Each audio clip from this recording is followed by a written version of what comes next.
मेरा नाम सुमेरा है। मैं अपने भाई भाभी के साथ रहती थी। मेरी उम्र 23 साल हो चुकी थी। मुझे अपने माँ बाप बहुत याद आते थे क्योंकि उनके होते हुए कभी मुझे प्यार की कमी नहीं हुई थी। वैसे तो मुझे मेरे भैया भी बहुत प्यार करते थे। भैया का नाम असद था। मैं उनसे उम्र में 4 साल छोटी थी, लेकिन जब से मेरी भाभी घर में आई थी, उन्हें मेरे और भैया के प्यार से बहुत जलन महसूस होती थी। भैया शुरू से ही मेरी हर ख्वाहिश पूरी किया करते थे। भाभी के आने के बाद जब भैया ने भाभी के जैसा सामान ही मुझे ला कर देना शुरू कर दिया, तो भाभी का मूड खराब हो जाता था। मगर भैया कहते थे कि मेरे लिए तुम दोनों ही बराबर हो, तुम मेरी बीवी हो और सुमेरा मेरी इकलौती बहन है, इसलिए मैं दोनों के लिए एक जैसा ही सामान लेकर आ जाता हूँ। भैया ने हमेशा से ही भाभी से कहा हुआ था कि मेरी बहन के साथ कभी कोई गलत करने की कोशिश मत करना। मैं अपनी बहन से बहुत प्यार करता हूँ। बस भाभी इस बात से थोड़ी दबी हुई सी रहती थी। मेरे भैया बहुत अच्छे थे। भाभी का नाम आमना था। भाभी और भैया की लव मैरिज हुई थी। भैया ने उन्हें खुद पसंद किया था और मुझे मेरी दादी के साथ रिश्ता लेकर भेज दिया था। भैया भाभी का रिश्ता लगने के 6 महीने बाद ही दादी भी इस दुनिया से चली गई थी, जबकि मेरे माँ बाप का 7 साल पहले इंतकाल हो चुका था।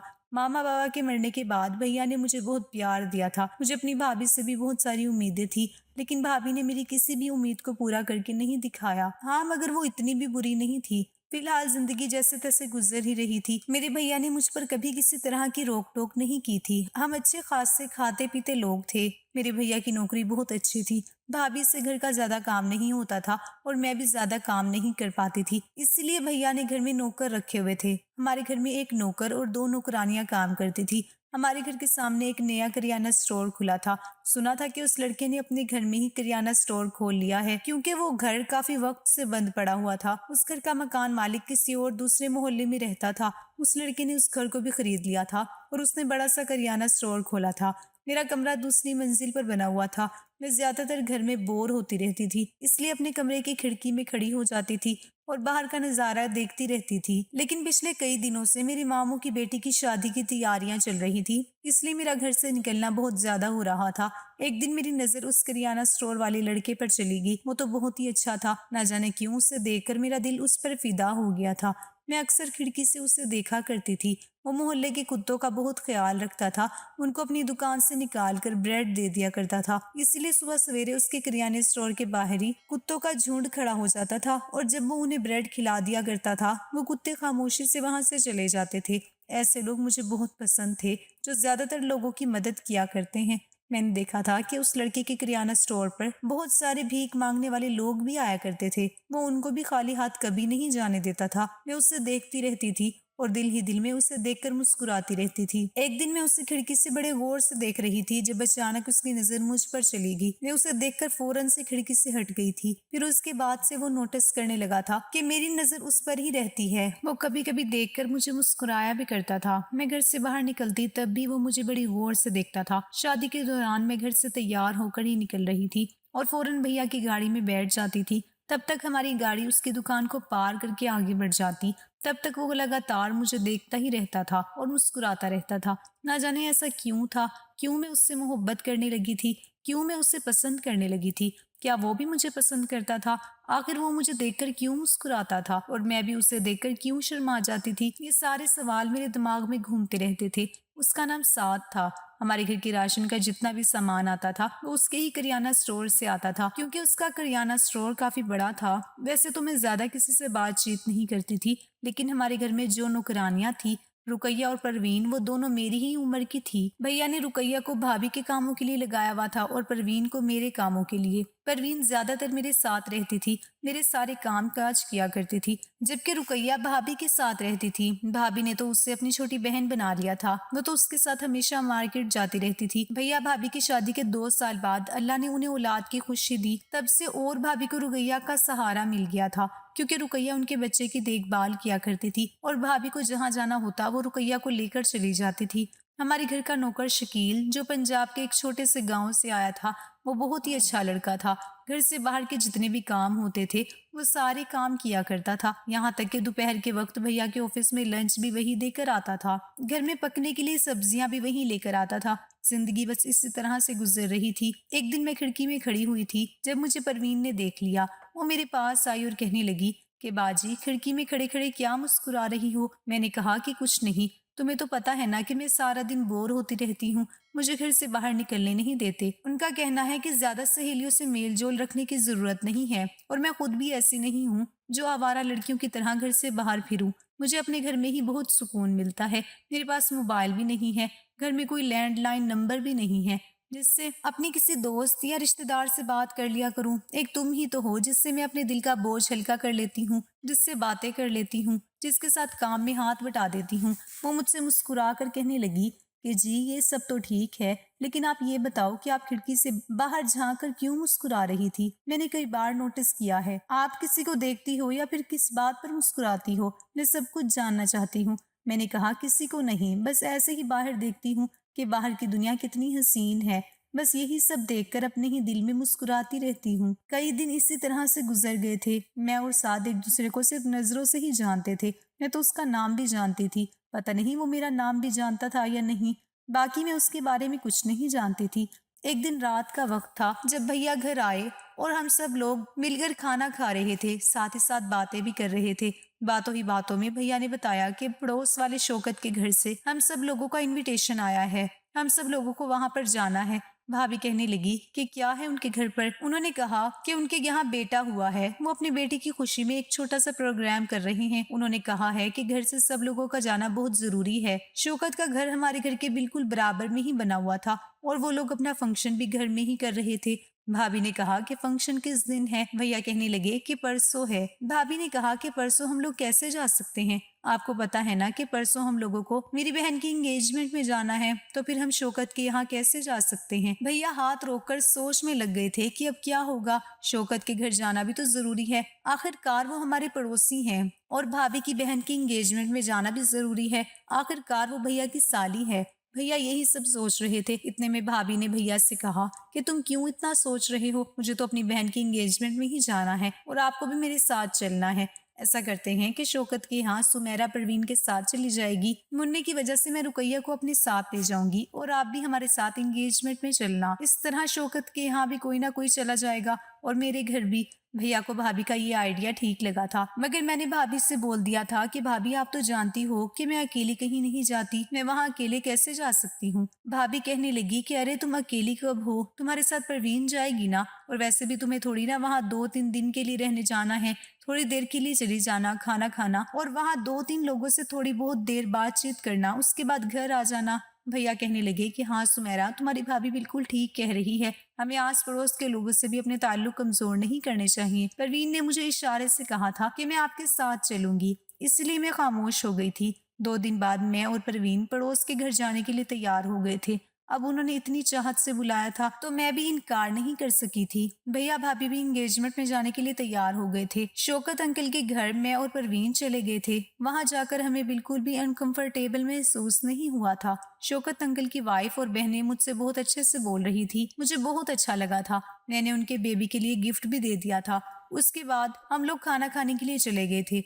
मैं और परवीन खाना खा रहे थे जब अचानक मेरी नजर साद पर गई। वो भी वहां पर इनवाइट था और खाना खा रहा था। मैं तो उसे देखकर उछल पड़ी थी। आज मैंने उसे अपने बहुत करीब से देखा था। वो सच में बहुत अच्छा था। उसने भी जब मुझे देखा तो वो मुझे देखकर खुश हो गया था। ऐसा लग रहा था जैसे वो इशारे से कुछ कहने की कोशिश कर रहा हो। वहां पर ज्यादा लोग होने की वजह से मैंने उसे इग्नोर करने की कोशिश की थी, लेकिन अब मैं समझ गई थी कि वो मुझसे मोहब्बत करने लगा है। मैं भी तो उससे दिल ही दिल में मोहब्बत कर रही थी। उस दिन तो हम लोग शौकत अंकल के घर से वापस आ गए थे, मगर मैं बहुत खुश थी। हमारे आने के थोड़ी देर बाद ही भैया भाभी भी घर के अंदर दाखिल हुए। मैं भाभी को खुश होकर बता रही थी कि मुझे उनके घर जाकर बहुत अच्छा लगा। भाभी ने ना जाने क्यों मुझे चौंक कर देखा था।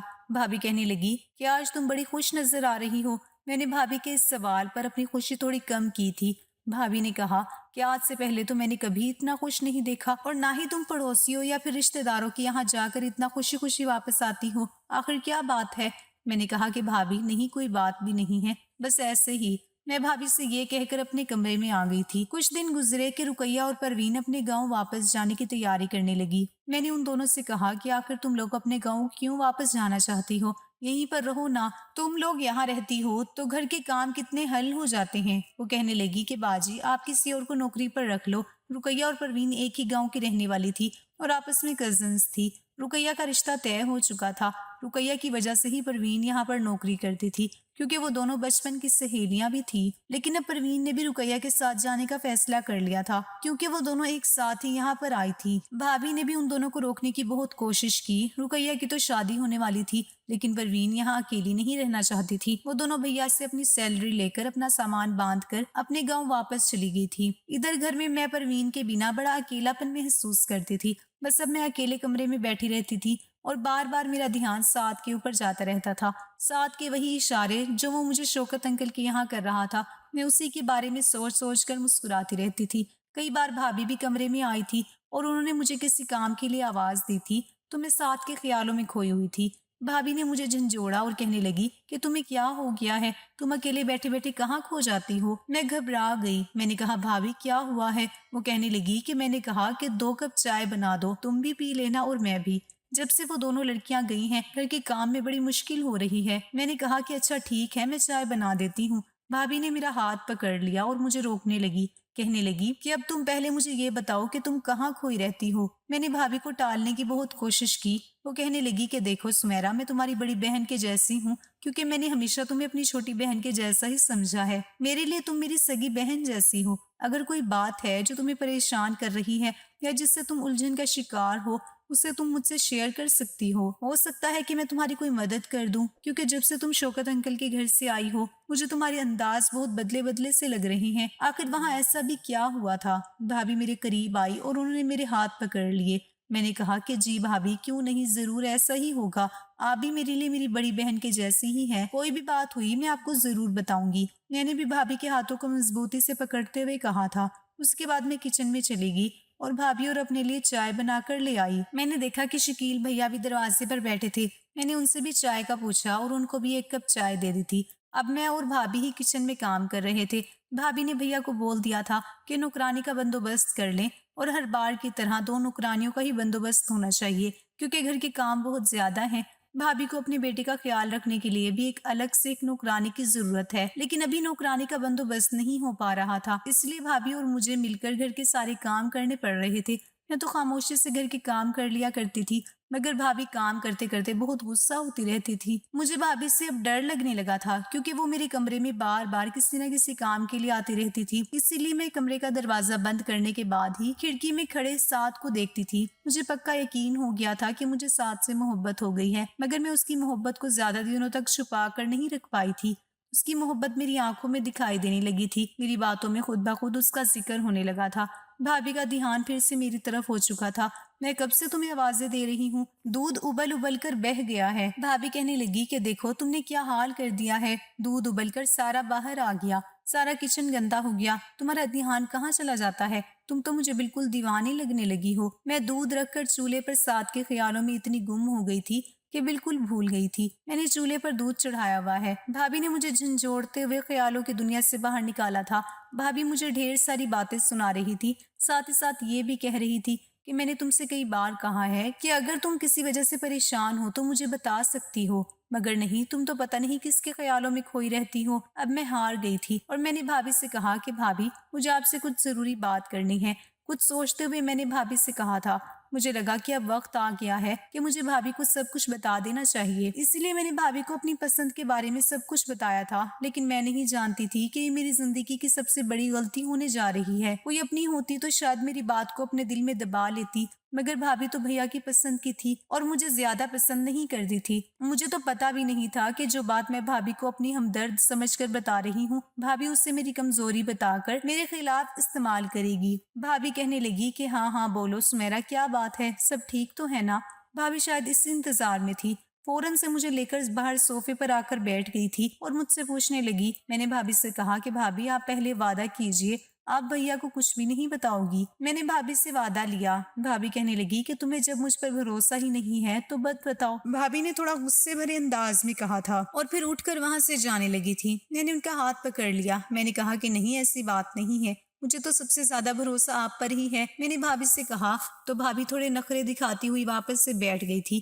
कहने लगी, कह रही हूँ पगली, मैंने तुम्हें अपनी बहन कहा है, और बहन भी कभी बहन का राज फाश करती है क्या। जो भी बात है तुम खुलकर मुझे बता सकती हो।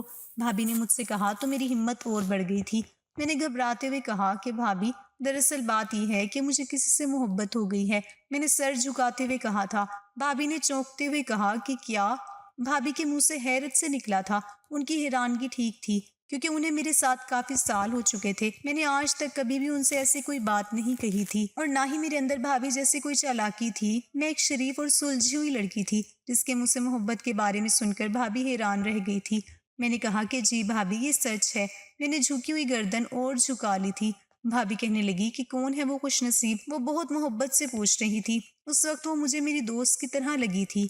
मैंने उनको बताया कि हमारे घर के सामने जो लड़का रहता है वो। भाभी कहने लगी कि अच्छा, वो जनरल स्टोर वाला लड़का जो देखने में बेहद स्मार्ट है और शर्मा शर्मा कर बात करता है। मैंने शर्माते हुए कहा कि जी भाभी, वही। वो कहने लगी, क्या तुम उससे बात करती हो? क्या मिलने भी गई हो?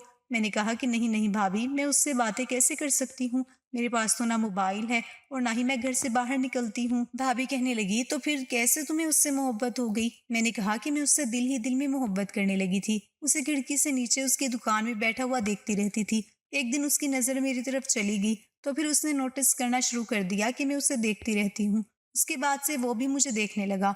हम लोग आपस में एक दूसरे को देखकर मुस्कुराते रहते थे। और आपको याद है, शौकत अंकल के यहाँ भी वो आया था और उसने वहां भी मुझे मुस्कुरा कर कुछ इशारा किया था। तभी से मैं समझ गई थी कि मेरी तरह उसे भी मुझसे मोहब्बत है। मेरी बात सुनकर भाभी कहने लगी कि तुम सच में पागल हो गई हो। भाभी ने हंसते हुए कहा था। फिर भाभी ने मुझसे कहा कि चलो कल उस लड़के के घर चलते हैं, उसकी माँ से बात करते हैं। सुना है कि उसकी माँ और वो ही उस घर में रहते हैं। मैंने झटके से भाभी से इनकार में सर हिलाया। मैंने कहा कि भाभी नहीं, मैं उसके घर नहीं जाऊंगी। भाभी ने तो बहुत कोशिश की थी उसके घर मुझे ले जाने की, लेकिन मेरी वजह से ना तो वो जा सकी और ना ही मैं। मगर हर दूसरे तीसरे दिन भाभी मुझसे उसके घर जाने की फरमाइश करती रहती थी। मगर एक दिन उन्होंने जबरदस्ती मुझे अपने साथ तैयार कर ही लिया था और कहने लगी कि सुना है उसकी माँ की हमेशा तबीयत खराब रहती है, चलो पड़ोसी ही तो पड़ोसी के काम आते हैं, उसकी माँ की तबीयत देखने के लिए चलते हैं। मैंने भाभी से बहुत मना किया था लेकिन फिर भी वो मुझे जबरदस्ती उसके घर ले गई। उसने मुझे अपने स्टोर से अपने घर के दरवाजे पर खड़ा हुआ देख लिया था। वो कुछ नहीं बोला था क्योंकि मेरे साथ भाभी थी। हमने उसके घर का दरवाजा बजाया और फिर हम घर के अंदर चले गए थे। घर में उसकी माँ थी। भाभी ने बताया कि हम आपके सामने वाले घर में ही रहते हैं। उसके बाद भाभी उसकी माँ से बातें करती रही। मैं उसके घर में ही बैठी रही थी। उसे पता चल गया था कि मैं उसके घर में आई हुई हूँ, इसीलिए वो बहाने से घर के अंदर आया और मुझे देखकर मुस्कुराता हुआ कमरे में चला गया था।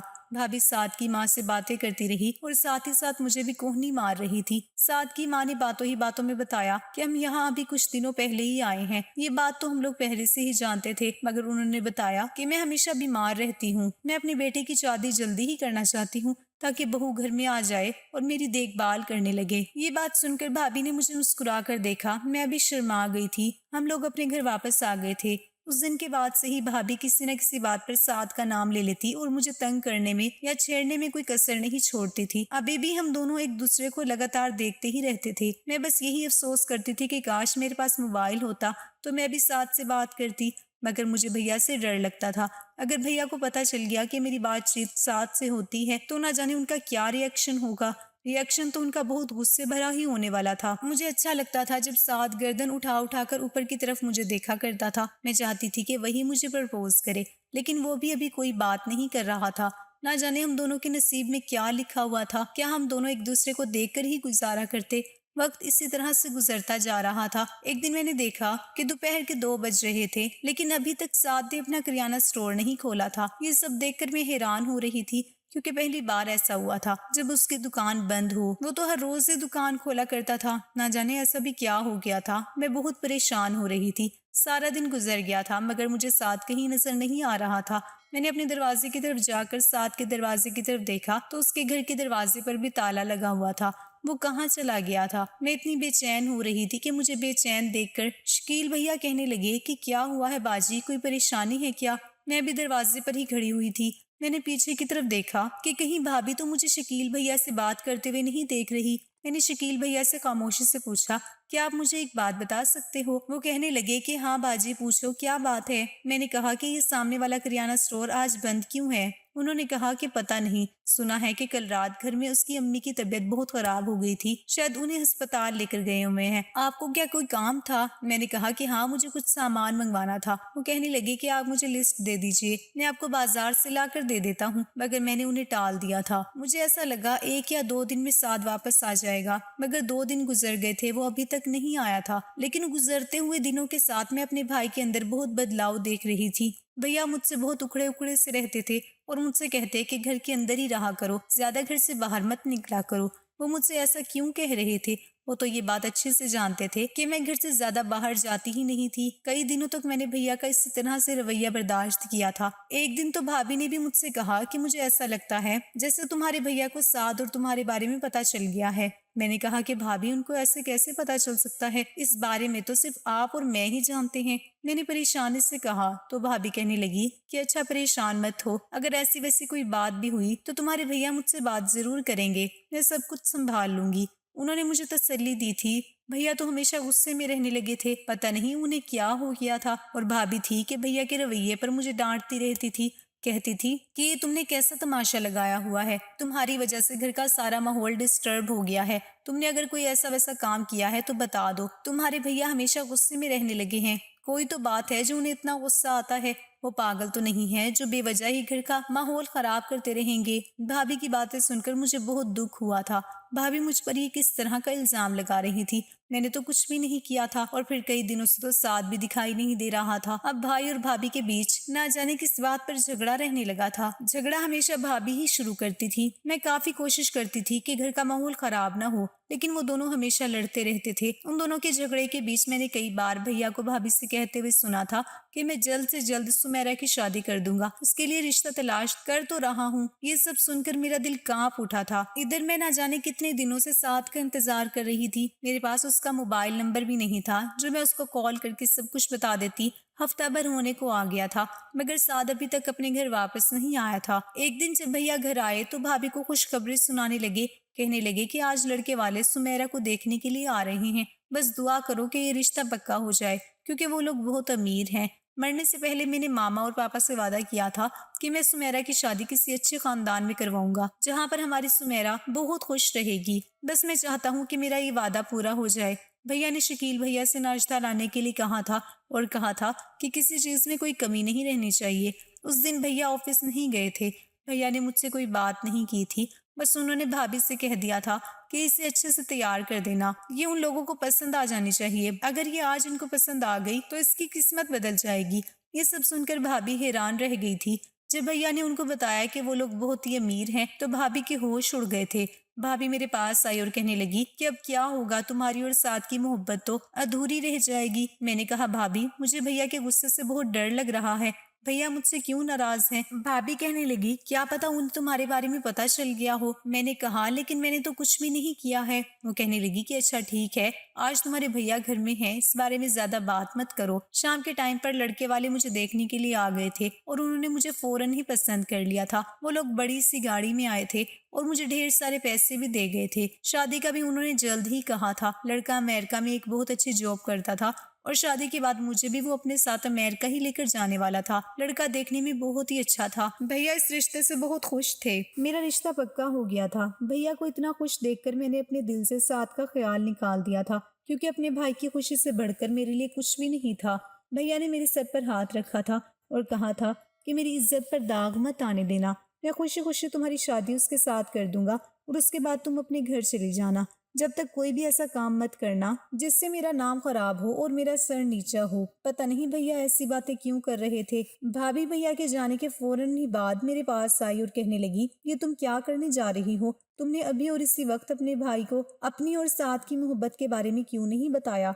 मैंने कहा, भाभी मैं भैया से इस बारे में बात नहीं करती। उसकी और मेरी मोहब्बत अधूरी रह गई तो क्या हुआ, अधूरी रहे, मगर अपने भाई की खुशी से बढ़कर मेरे लिए कुछ भी नहीं है। मैं अपने भाई का सर नीचा होने देना नहीं चाहती। अगर साद मेरी मोहब्बत के बारे में जानता और मेरे घर इज्जत से रिश्ता लेकर आता तो शायद भैया मेरी शादी उसके साथ करवा देते, लेकिन अभी हम दोनों ही एक दूसरे से बात नहीं कर पाए, तो फिर हम दोनों की शादी कैसे हो सकती है? मैं शादी तो भैया की मर्जी के मुताबिक ही करूंगी। ये कहकर मैंने भाभी की बोलती बंद कर दी थी, लेकिन भाभी बार बार मुझे साथ की मोहब्बत का वास्ता दे रही थी और यही कह रही थी कि तुम इस रिश्ते से इनकार कर दो, इस तरह तुम्हारी मोहब्बत बच जाएगी। लेकिन मैंने भाभी को मना कर दिया था और कहा था कि मैं शादी करने के लिए तैयार हूँ। मेरी शादी वैसे तो 1 महीने बाद की तय हुई थी, लेकिन अगले ही हफ्ते मेरा जिस लड़के के साथ रिश्ता तय हुआ था उसको अमेरिका जाना था। उसके घर वालों ने आकर बात की कि हम लोग सादगी से अपनी बहू को अपने घर ले जाएंगे, क्योंकि हमारा बेटा अपनी बीवी के साथ अमेरिका जाना चाहता है,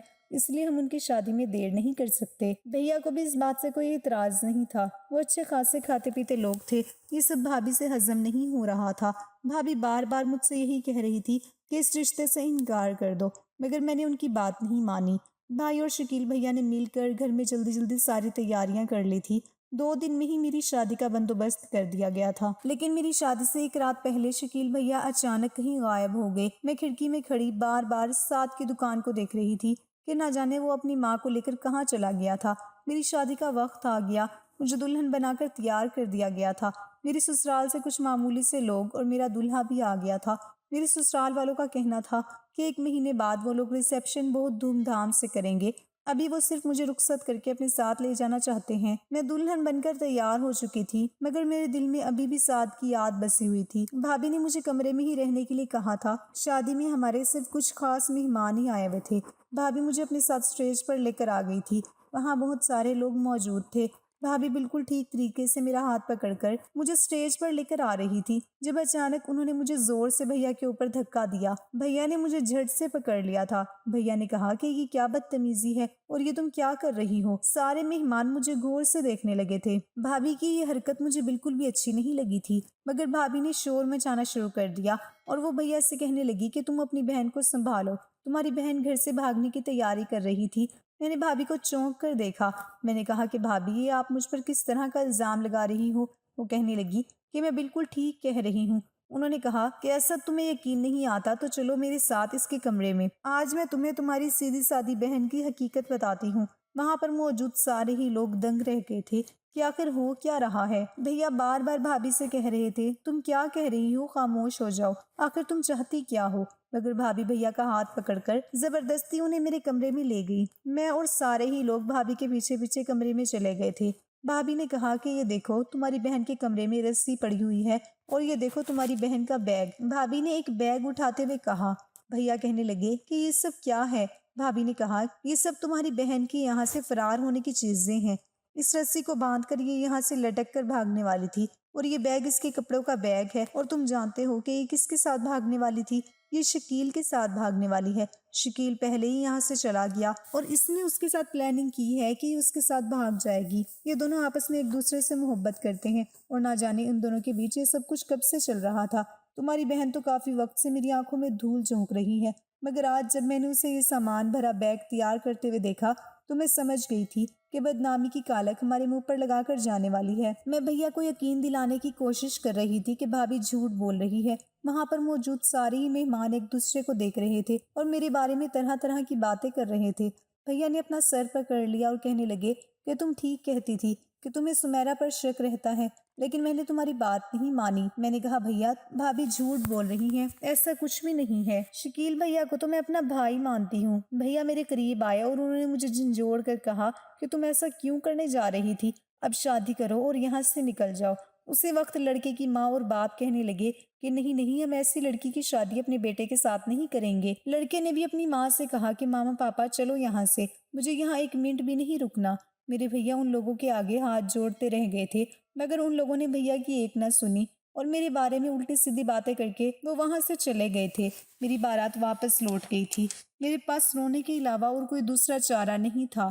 मेरे पास अपनी बेगुनाही का सबूत देने के लिए कोई ऐसा सबूत नहीं था जो मैं भैया को दिखा सकती। लेकिन उन सब के जाने के बाद भैया ने मुझ पर थप्पड़ ही थप्पड़ बरसाए थे। मैं भाभी से कह रही थी कि भाभी, आपने मेरे साथ अच्छा नहीं किया। भाभी कहने लगी कि तुम हो ही बदकिरदार, हमारे घर में रहोगी तो हमारी इज्जत खराब कर दोगी। उन्होंने अपने शोहर से कहा कि इसे अभी और इसी वक्त घर से निकाल दो। मैंने भैया के आगे हाथ जोड़े। मैं बहुत रो रही थी, मगर भैया को कोई असर न हुआ।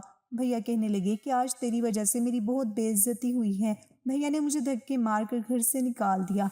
मेरी लाख चीखने चिल्लाने पर भी कोई असर नहीं हुआ था। मैं कहाँ जाऊंगी, कहाँ रहूंगी। सारे आसपास के लोग भी ये तमाशा खड़े हुए देख रहे थे। मैं दुल्हन के जोड़े में ही घर से निकल आई थी। मुझे नहीं पता था कि भाभी मेरे साथ ऐसा खेल खेलने वाली है। चलते चलते मैं सड़क पर आ गई थी। मैं तो ज्यादा रास्तों को भी नहीं जानती थी। सड़कों पर चलते चलते मुझे रात का वक्त हो गया था। मेरा तो रो रो कर बुरा हाल हो चुका था। कोई मेरे दर्द को समझने वाला नहीं था। इसीलिए मैं सड़क के किनारे ही बैठकर फूट फूट कर रोने लगी थी। समझ नहीं आ रहा था कि ये रात मैं कहाँ गुजारूं। इतने में ही एक जवान लड़की मेरे पीछे आकर खड़ी हो गई और उसने कहा कि बहन, तुम यहाँ पर क्यों बैठी हो? मैंने कहा, यही मेरी मंजिल है, मेरी किस्मत खराब है, मैं यहाँ से कहाँ जा सकती हूँ। वो कहने लगी कि बहुत दुखी नजर आ रही हो, क्या वक्त की सताई हुई हो? मैंने कहा कि नहीं, वक्त की सताई हुई नहीं हूँ, बल्कि अपनों की सताई हुई हूँ। उसने मुझसे पूछा कि बताओ क्या बात है, क्या मैं तुम्हारी कोई मदद कर सकती हूँ? मैंने उसे अपने बारे में सब कुछ बता दिया था। मेरे कपड़े देखकर भी वो समझ गई थी कि मैं एक ऐसी दुल्हन हूँ जो दुल्हन बनने से पहले ही उजड़ गई। उसने मेरी कहानी सुनने के बाद अफसोस किया और कहा कि तुम मेरे साथ चलो, मैं भी एक ऐसी ही लड़की हूँ। मैं ही नहीं बल्कि मेरे साथ की काफी सारी लड़कियां एक एनजीओ में काम करती हैं। हमें वहाँ पर रहने की जगह भी मिलती है, हमें वहाँ पर मजबूत बनाया जाता है। अगर तुम चाहो तो हमारे साथ वहाँ पर रह सकती हो। तुम्हारे अंदर कोई टैलेंट है तो वहाँ पर मौजूद लड़कियों को इस टैलेंट के जरिए कामयाब बना सकती हो। फिलहाल तो मुझे रात गुजारने के लिए किसी महफूज छत की जरूरत थी, इसलिए मैं उस लड़की के साथ चली गई थी। वो मुझे अपनी एनजीओ ले गई थी। वहाँ जाने के बाद मैं फटी फटी नजरों से वहाँ की लड़कियों को देख रही थी। मैंने देखा कि इस दुनिया में सिर्फ मैं ही यतीम लड़की नहीं हूँ। मुझ जैसी ना जाने कितनी लड़कियां हैं जो माँ बाप के बगैर एनजीओ गर्ल्स हॉस्टल जैसी जगह पर अपना गुजारा कर रही हैं। उस लड़की ने मेरी बातचीत वहाँ की वार्डन से करवा दी थी और इस तरह मैंने उस एनजीओ में रहना शुरू कर दिया था। वहाँ पर बहुत सारी ऐसी लड़कियां थी जिनमें कोई ना कोई हुनर था और जिनमें कोई हुनर नहीं था उन्हें सिखाया जाता था। मुझे वहाँ पर रहते हुए 3 दिन गुजर गए थे। मुझे सबकी बहुत याद आ रही थी और सबसे ज्यादा अफसोस तो मुझे अपनी किस्मत पर हो रहा था। फिर इसी तरह से मुझे वहाँ रहते हुए 1 महीना गुजर गया और कुछ पता ही नहीं चला। मुझे लगता ही नहीं था कि मेरा इस दुनिया में भी कोई है। मैंने पहले यहाँ आकर अपने आप को मसरूफ कर लिया था, मगर मेरा ध्यान बार बार सब लोगों पर जा रहा था। कई दिन वहाँ रहने के बाद मुझे वहाँ की आदत हो गई थी। मैं वहाँ पर सारे काम करने लगी थी। हम लड़कियों को वहाँ पर अच्छा खाना दिया जाता था। एक दिन मुझे वार्डन ने कहा कि सुमेरा, आज राशन आने वाला है, अभी एक लड़का रक्शे में राशन लेकर आएगा। उन्होंने मेरे हाथ में राशन की लिस्ट पकड़वाई और कहने लगी कि सारा राशन चेक करके अंदर रखवा देना। मैं वहाँ पर खड़े होकर उसका इंतजार करने लगी। थोड़ी ही देर के बाद एक रिक्शा रुका और एक लड़का उसमें से उतरकर राशन का सामान नीचे उतारने लगा था। जब अचानक मेरी नजर उस लड़के पर गई तो मैं हैरान रह गई थी, क्योंकि सामने रिक्शे से सामान उतारने वाला लड़का कोई और नहीं बल्कि साथ था। उसकी नजर भी मुझ पर चली गई थी। वो तो जैसे मुझे देखकर सब कुछ भूल गया था। उसने सामान वहीं फेंक दिया और वो झट से मेरे पास आया और कहने लगा कि तुम कहाँ चली गई थी? तुम्हारा भाई तुम्हारे लिए कितना परेशान हो रहा है और तुम यहाँ क्या कर रही हो? मैंने कहा, ये तुम क्या कह रही हो? तुम कहाँ चले गए थे? मेरी नजरें तुम्हें ना जाने कब से तलाश कर रही थी। वो कहने लगा कि दरअसल मेरी माँ की तबीयत बहुत ज्यादा खराब हो गई थी। मैं उनको लेकर कराची शहर चला गया था और वहाँ पर मुझे उनका इलाज करवाने में काफी दिन लग गए।